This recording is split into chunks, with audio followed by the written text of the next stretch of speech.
everyone, my name is Kudzie Mapiye and welcome. On this channel, I do videos about my life living here in Australia, and I also share different life lessons that I've learned along the way. In today's video, I'm going to be doing a video request. So one of the subscribers here on this channel requested for me to do a video about public transport in Brisbane.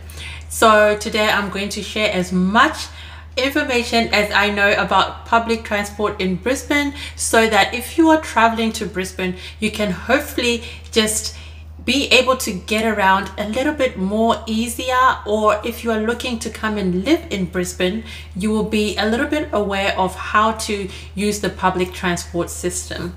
So in Brisbane, the public transport system is the Translink system, and I'll be taking you through the website shortly to show you how to best plan your trip.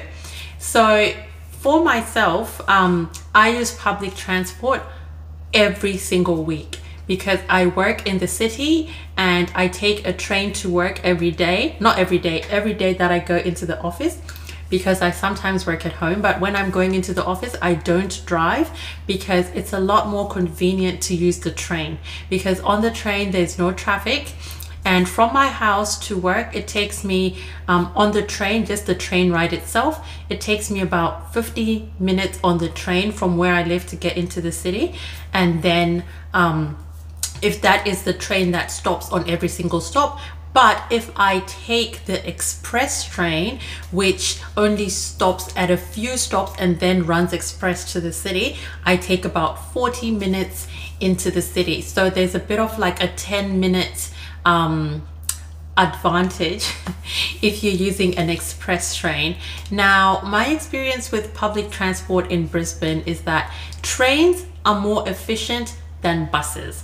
I found I used to use buses for a long time, but I find that the timetables for the buses don't usually run like on the dot like the train. If the train, for example, is supposed to be coming at 8:45, at 8:45 the train is pulling up to the station. It is pretty efficient and is easier to plan your trips when you're using a train. So, but however, the difference between buses and trains is that buses are more accessible than trains. Some areas do not have a train station, so you might not be able to use a train unless you drive to your nearest train station. That is the only difference.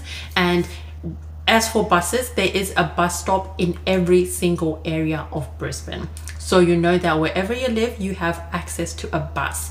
I also wanted to talk about the three main types of public transport that are available in Brisbane.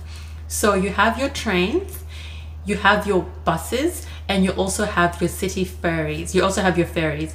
So the ferries are like a boat that goes along the Brisbane River to different areas. So if you live along the Brisbane River, there would be like a ferry station where you can go and hop on a ferry, a city ferry, and it will take you to the next stop where there's a ferry, or you know, just like the bus or the train. That's how it works. So yeah, those are the three main types of public transport, and you can actually use multiple types of public transport for one trip. So you can hop on a bus and then a train, or you can hop on a bus and then a city then a ferry, or you know, whatever. You can use a combination of public transport. So that's what is available in Brisbane. Now, when it comes to the cost, for myself, I pay $6.63 for one way into the city, and when I'm coming back, I pay another $6.63. So I pay you know, you can do the math. $6.63 times 2, that's the amount of money I pay per day if I'm traveling into the city. Now, the other thing is, public transport in Brisbane, even on a one-way ticket, it has like a time period where you can use the same ticket, or you know, to go to different areas. So one ticket would last you about at least 2 hours. So it ranges from 2 hours to about 3.5 hours depending on the number of zones you have to travel, like the distance you have to travel. Most zones, it's usually, your ticket is usually valid for at least 2 hours. So what that means is if you pay a one-way ticket, you can also travel on that same ticket without paying more to different areas within a 2-hour period. I hope that makes sense.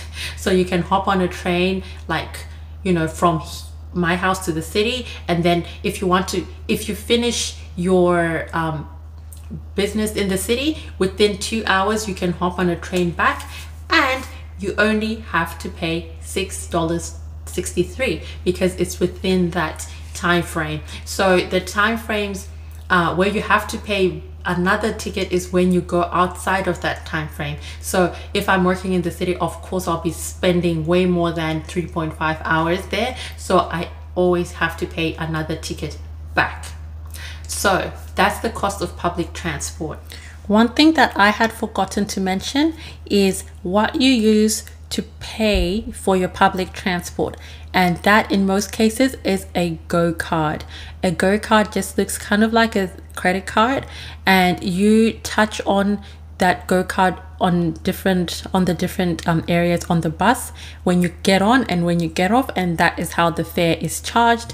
Or there are little places to touch off at the train station as well, where you touch on just before you get on the train and you touch off when you get off at the next station.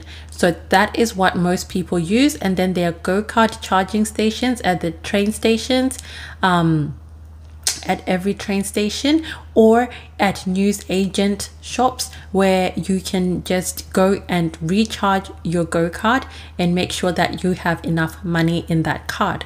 Alternatively, you can use a paper ticket. You can buy paper tickets on the buses, or you can buy paper tickets at the train stations as well. There are also other services where in the city, if you are on a bus and you get to a bus into the city, and because it's you need to walk quite a long distance sometimes to get from one point to the other point. So if you've got business in the city, you can jump onto a bus called the City Glider. So the City Glider comes like every 5 minutes at different stops, so you can just hop on from really like the popular spots so to speak, and then you can jump from one side of the city to the next, to the next, to the next, without having to pay any extra money. Same for the ferry. You have like the City Hopper, where you jump on different ferries that are, you know, on that access like South Bank, Brisbane City, things that are like close together, and you won't have to pay any extra. So that's it for public transport. Now, the thing that I wanted to share with you is how to plan your trip if you are traveling to Brisbane. And I'm now going to take you through the TransLink website. So the TransLink website is the website that you would go onto if you're living in Brisbane and you want to plan your trip. And you use the journey planner option. So you go onto the TransLink website, and then you select journey planner in order to plan your journey. Now, the good thing about journey planner is it allows you to write in the exact location you're at and the exact location you want to go to, and then it plans your trip. It tells you whether to go with a train or whether it's going to be more convenient for you to go with a bus, or a combination of a train and a bus. And it also gives you the total cost that your trip is going to cost you. So that's the good thing about always planning your trip. I always plan my trips when I'm traveling outside of my normal times, because the schedules for buses and trains differ. If it's in peak periods, you have very regular service, and then if you're traveling like outside of the peak periods, their services might be a little bit more dispersed. So it's always good to plan your trip and make sure that you know where exactly your bus or your train or your ferry is going to arrive, so that you're not late where you're going. So that's the good thing about always using a journey planner via the TransLink website. And another thing is, in Brisbane, if you are on a concession, like people on concession are students, if you're a student or if you have any other government concession cards that you hold, you do not pay full fare for your public transport. So this means that when you're going onto the journey planner, you select that you have a concessional, you have a concession card, and then it gives you the discounted rate. So if you're looking to come to Brisbane as a student, you will not be paying the full adult fare. Even if you are an adult, you'll be paying the concession fare, which is your concession card is valid for the period of your enrollment. So for example, if you have a 2-year course, you will have a 2-year concession card, and so on and so on. So for as long as you're a student, you will not have to pay the full fare for travel. And this also includes people who are actually working but they're also studying. As long as you're a student, you will get a concession card if you're enrolled in school. So that's the good thing about traveling in Brisbane. There are some concessions available for the people who are eligible for them. So yeah, that's mostly what I had to talk about when it comes to public transport in Brisbane. I prefer the train. It's always good, and the good thing about traveling on the train is that there are plenty of seats. There's so much seating available that I have never had to, very few times have I had to stand on the train. There are very many places to sit, more than a bus, of course, because a bus is much smaller. So your chances of standing on a bus are higher than you standing on a train. And another thing that I wanted to talk about is people who need assistance with mobility.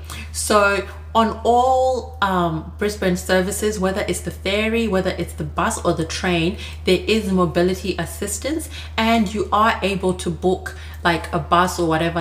You can go on the Transit website and book a certain bus so that they can bring out the ramp if you've got a wheelchair and stuff like that, so that you can go in easily, and that to make sure that you have enough space on the train or on the bus and or on the ferry, etc. So if people who have mobility issues, you know that you can always get to your location safely, and you know you will not have any trouble. There's always going to be someone there to help you on the bus or on the train to get on and off. So that is the good thing about, you know, booking your trips and the kind of public transport services that are available to Brisbane. They do allow for people who have mobility issues to be able to get from place to place independently without needing to travel with specialized transport or anything like that. You can use just regular public transport to go from point A to point B.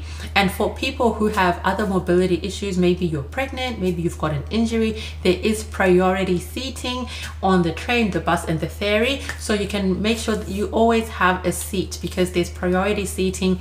Even if people are sitting there, they're supposed to stand up for you if you are, you know, if you have a special condition and you are eligible to sit on the special seating. And for me, I remember when I was pregnant, I used to ask people to stand sometimes. Like I would ask, can I have that seat?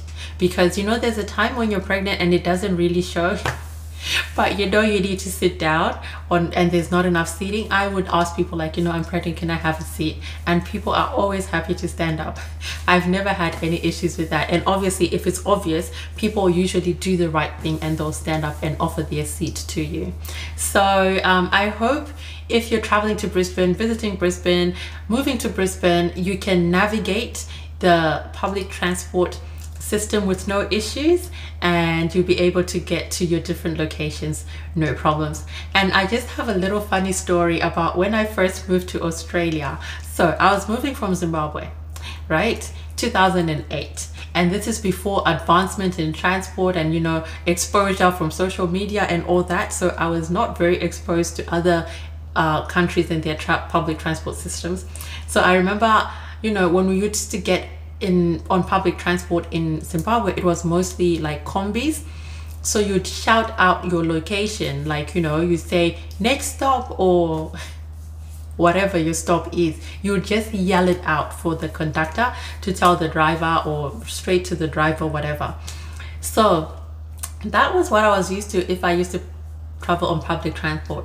Now when I came to Brisbane, I got onto a bus, and I could see the atmosphere. I'm like, okay, I don't think I can, no one's yelling out their location. So how am I supposed to tell the driver where I'm supposed to stop? And I was so worried, like, how am I supposed to tell? And I could tell the bus stopping at different stations and people getting off. And I'm like, how did the bus driver know to stop? Because the bus like doesn't stop at every station if there's no one who pushes the stop button or there's no one waiting. So it can just pass a station if no one like signals a stop. And then everyone just kept on passing and passing, and I couldn't figure out the system until I saw one person like pressing the stop button, which was like on the rail. There's a stop button. I was like, oh, so you press that before your next stop. If I hadn't seen that, I would have missed my stop. So, you know, depending on where you're coming from, there might be different ways to use public transport. And in Brisbane, you press the stop. And when it comes to the train, there is no stop to press. The train will stop at designated stopping areas. So you don't have to worry about pressing the stop button. It will tell you which stops the train stops at, like when you're at the train station and when you like plan your journey on Journey Planner. And you can also see timetables, like on the Translink website, timetables for the ferry, you can see timetables for the bus, and you can see timetables for the train to show you exactly which stops that they stop at, and then you know not to miss your stop. I hope you found that helpful, everyone, and you have a safe trip whenever you're in Brisbane, and I'll see you in my next video.